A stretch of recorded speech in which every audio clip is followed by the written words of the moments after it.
long before the 62 race, they all knew it was going to be that much tougher than the 1961 backbreaker. So among the 48 entries from 6 different countries who had turned the Daily Express International Offshore Powerboat Race into the biggest thing of its kind in the world, there wasn't a playboy in sight. All the preparations this year were more high-key, more thorough. From mid-August, the Solent was never still. Over the measured mile, to check the engine's thirst at maximum performance, handling files at speed to test maneuverability. A clumsy craft, a menace from the close quarters of the early stages.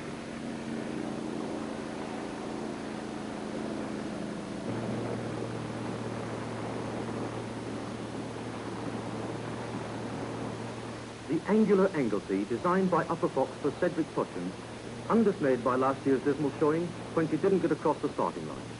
But the omens couldn't have been brighter for Thunderbolt 1 and the attractive Pamela Campbell. For this was the craft that gave Tommy Sopwith the Beaverbrook Trophy in '61. Pam and her co-driver, Letty Curtis, were hoping for a repeat performance with the ladies' prize as a bonus.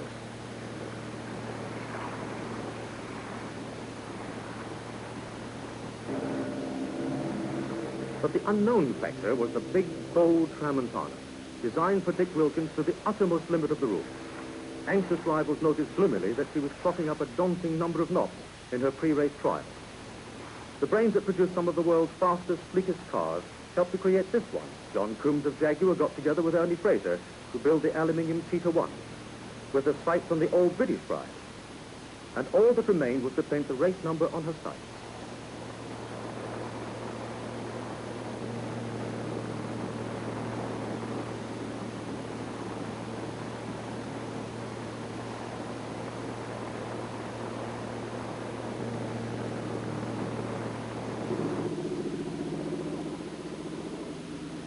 Another of last year's unlucky ones, the Italian Speranziella. With Sonny Levy driving, she was actually leading at the halfway mark when fate caught up with her. And now the potent American Blue Moppy. At the wheel, Sam Griffith, the world's most experienced race driver. There were 5 Italian entries altogether, and this is the sausage set Novello, the 7th race. Colin Moody designed smoked salmon for Sir Robert Hubbard, and Colin was to drive it with his wife Rosemary as crew. Sadly, though, care and forethought aren't enough by themselves to make sure of the trophy. There are just too many imponderables to reckon with. But the time for preparation was over. The boats were beginning to assemble in the Trops and the Medina River for the start of the Scrutineers. The 5 teams of Scrutineers aren't interested in compromise. The standards are deliberately high, and any boat that doesn't measure up in every little detail doesn't pass. Each of the teams, by the way, inspects each of the boats. But things look grim for Thunderbolt 2, still in the slipway at Hamble.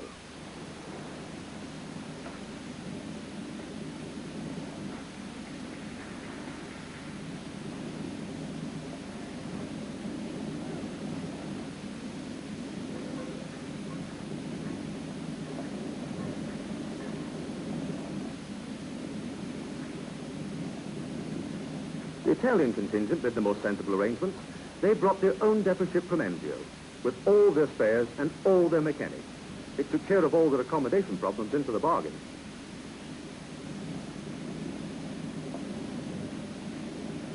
The big checkup continues, with a team of unofficial scrutineers lending a hand. They wanted a second look at the 2 American boats.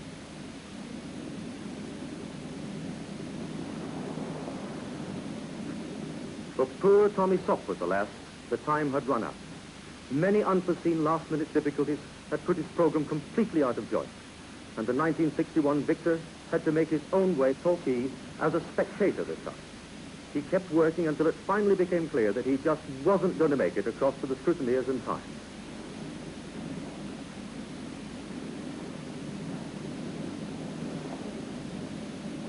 No such problems for Ultima Deo, however.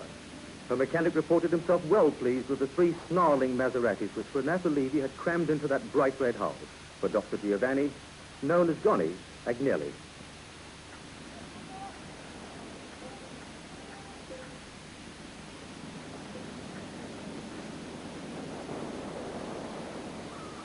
No trouble in sight either for the most potent of them all, Tramontana, with 2 immense 1,100 horsepower CRM V16s. Tended with all the loving care of an old family retainer by Bill Lovegrove, our engineer. This is kid stuff for Bill, of course. He won his medal for conspicuous gallantry in MTVs at Saint-Nazaire.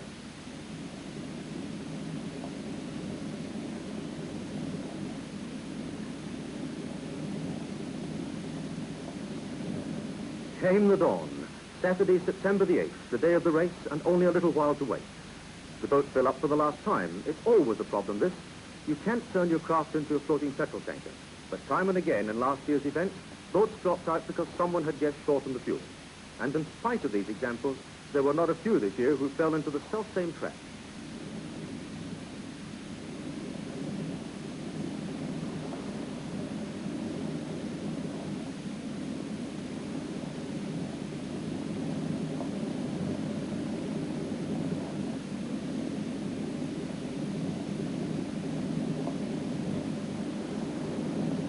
Glass mopping, and at the wheel, the man whose inspiration this race was, Max Aitken. What did he have in mind? The aim was for encouragement and development of high-performance cruising powerboats of the kind which could undertake long offshore passages.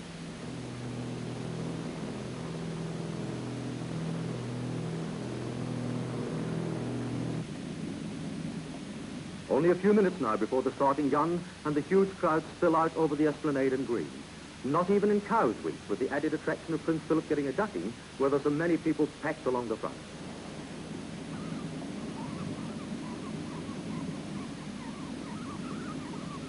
The flag is up and away they go. Over the 48 boats which entered, 42 actually started, with a controlled roll-up over half a mile at a steady 18 knots. Among other things, a lot of people had predicted there'd be total chaos here. As it transpired, it was just exciting. What chaos there was overhead with no less than 26 private planes and helicopters buzzing about. And on the fringes of the course, a good 250 spectator craft were bobbing about as the Powerboat Armada hurled itself into the first two tight curves.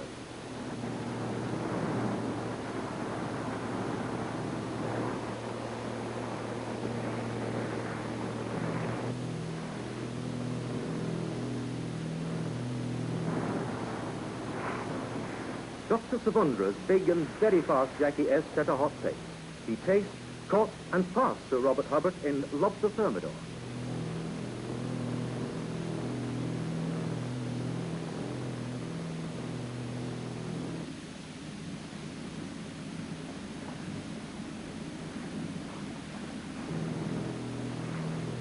Colin Moody and his wife in smoked salmon with trouble still ahead.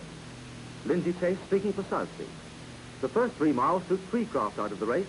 Seti Movello, Belinda 2, and Bolney all had to go back to Cowes.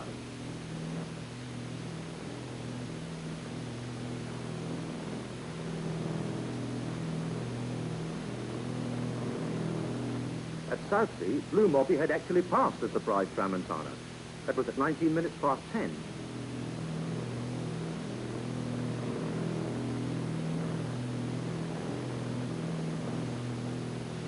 At the Nabside, it was a very different story, with Tramontana turning just fractionally ahead. It was here that Alphabet suffered a hull fracture. Contanga went to help and put herself out of the race.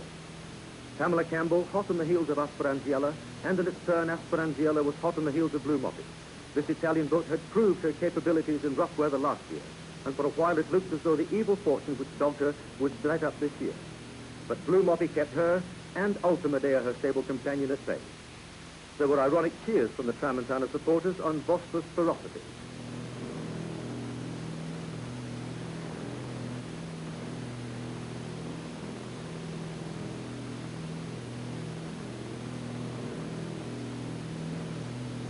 The men on ferocity had cause to cheer. As she hit the first stretch of rough water, Tramontana was showing off her fantastic ability to take head seas with a slight sneer.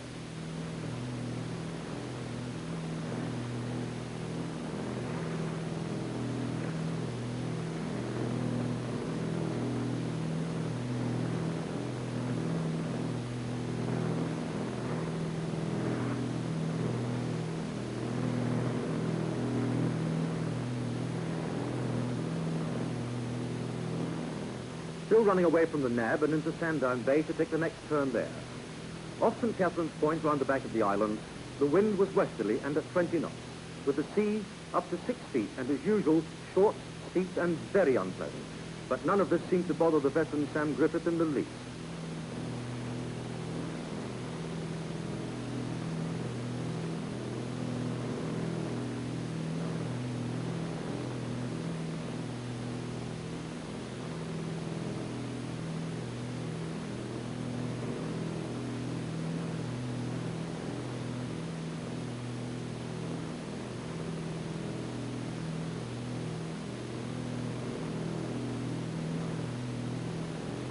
One of the more sedate competitors was the pretty gay gazelle.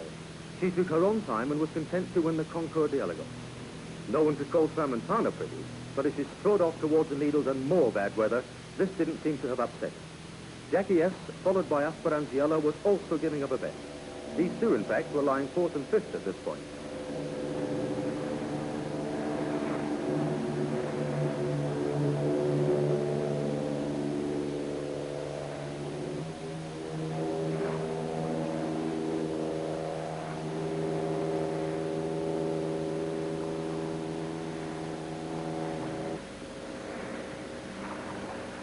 Pamela Campbell was showing up a lot of the men in Thunderbolt 1. Sliding along behind, Anglesey behaved as calmly in these seas as a dowager's limousine on a driveway.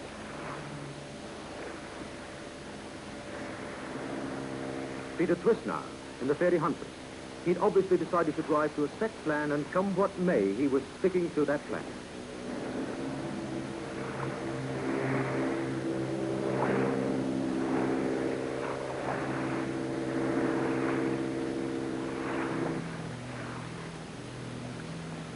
The All British Hope, Tita, and then the lesser Nick, with not very much further to go. She had to be assisted by a helpful RAF launch in Lyme Bay. There were still 28 boats in the race, including Monaco Mickey, but she had to log off Weymouth. Another boat, Cellini, was brought in to replace Monaco Mutineer, the original burnt out at Teignmouth. In a splendid gesture, the replacement was lent by the new owners, who hadn't even taken delivery. 27 left. Giumanti ran into trouble with a leaking stern gland, and then there were 26.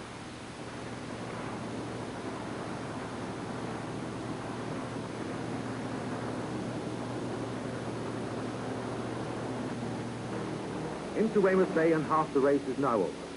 By now, Ultimadeo, still lying a good third, was 5 minutes behind Tramontana. Yo-Yo 2, unobtrusively holding on and making very little fuss about anything.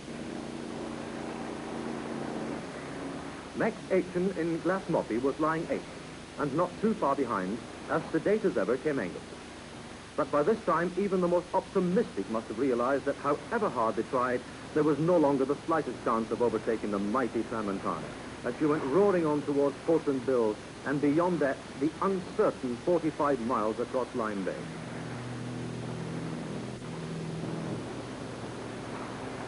This section of the course is 45 miles of open water, and the prevailing westerly winds can usually guarantee rough weather. And this poses a question of tactics. Does the driver take the direct route to the next turning mark off Dartmouth, or does he add another 17 miles by skirting round the edge of Lyme Bay, as Bruce Campbell did last year?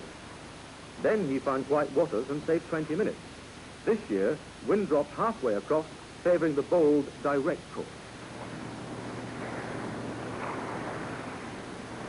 After Lyme Bay came the complicated section where the course led into Torbay, out and round the O'Stone to Teignmouth, and then back again to the finish. For a lot of the drivers, this section was psychologically frustrating because of the first tantalizing view of the finishing line.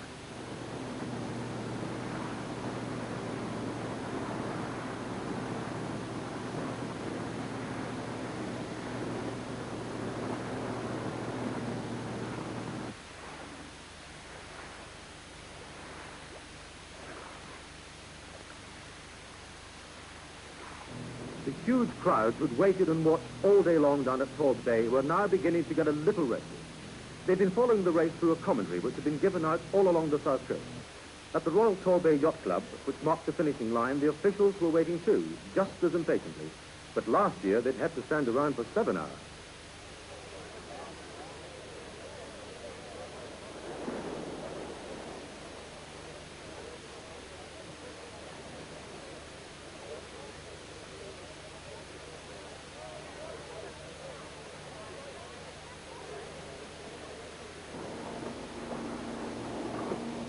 As the watchers on the shore trained the binoculars on the sea, they were rewarded with their first sight of Tramontana on her way through Torbay for the first time.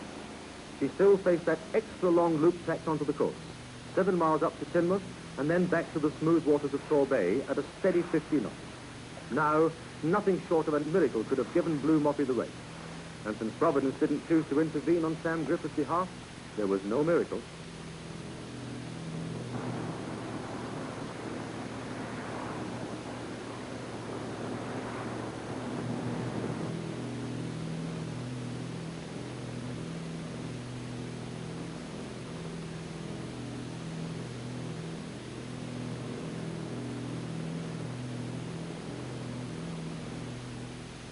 how did you do it? In face of all that competition? Well, the instructions that Dick Wilkins gave to Vosper were superbly simple. He said, build me a boat that will win the race. And they did just that. And exactly 5 hours, 19 minutes, and 59 seconds after the starting gun, Tramontana skimmed across the finishing line to take the Beaverbrook trophy. As he followed the official launch into harbor, Jeff Quill was, and rightly, a proud man. He'd averaged an amazing 32 knots over the whole of this 170-mile coast. With all its twists and turns and doublings back, with a wide selection of inshore and offshore stages, the course was designed to test not only the boats, but the navigators too. And on both counts, Tramontana and her crew had triumphed.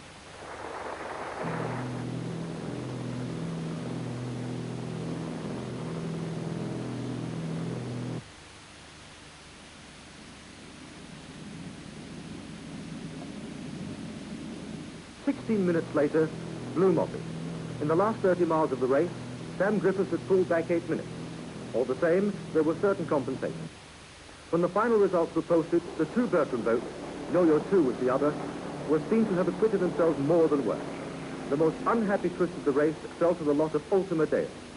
Johnny Agnelli had driven her with great dash into third place, not all that far behind Blue Moppy.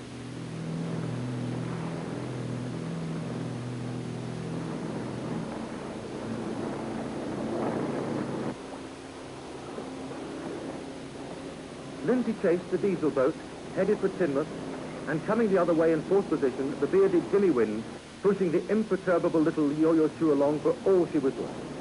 As everyone learned later, of course, Jimmy Wynne had done better than that. At Bournemouth, through a small error which could have made absolutely no difference to his final time, Dr. Agnelli passed the boy on the wrong side. But he sportingly declined to sign his declaration. So Ultima Deo, the last goddess, forfeited a claim, and Yo-Yo 2 moved up into third place. Two other boats had missed buoys, and they too followed Dr. Agnelli's example.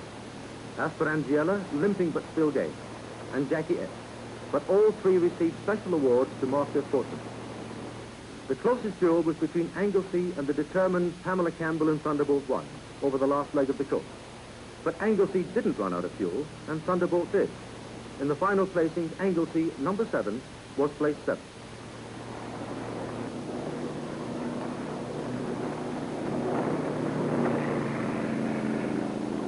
Last Moppy, owned and driven by Max Aitken, 5th in the final place. In last year's race, she had clutched trouble, but nothing went wrong this time, and she returned a handsome average of 23.8 knots for the course. But R.J. Chase's boat, Lindsay Chase, driven by S.F. Hewitt, did better. Her average was 24.4, and she took 4th place, about 2 minutes behind Yo-Yo 2.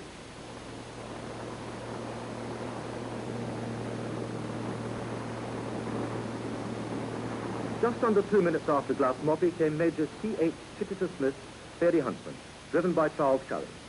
When she passed Portland Bill at 2 o'clock, she was lying 11.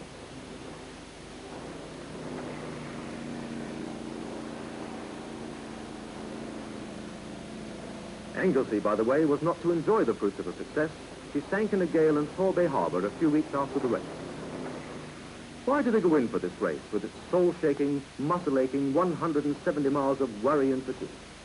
By all accounts, it's one of the most rigorous in the world. The nearest thing to it is the America's Miami-Nassau race, and the difference between that and the British race is the difference between a go-kart track and Grand Hat. A lot of them do it for the sheer fun of the thing, and even in reasonably calm waters, a journey in a powerboat is like riding a road drill. Some are after the prestige, and some enter out of bravado. But most take on the challenge just because they want to. A footnote here on the Navy's contribution. There it was, who in the huge jet boats patrolled the whole of the course, standing by to help whenever and wherever needed.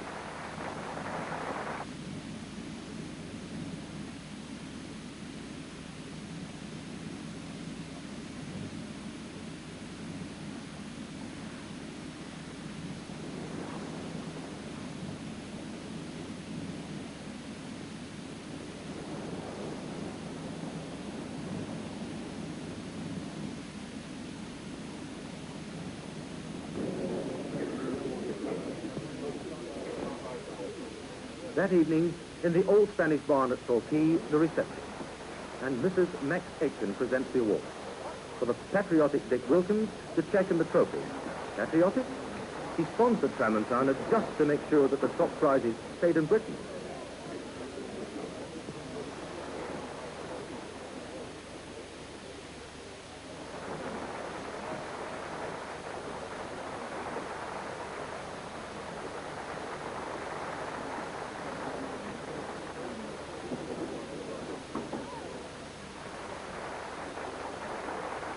For the bearded Jimmy Wynne, looking more than ever like a respectable pirate, recognition of a spectacular achievement. Runner-up in 1961, and against a far more effective field, third this year.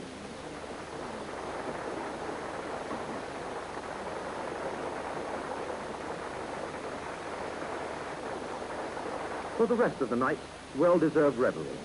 And for the next week or so, an equally well-deserved rest. But then it'll start all over again. Hours of planning, hours of consultation, and then days and weeks and months of work in shipyards and boatyards all over the world.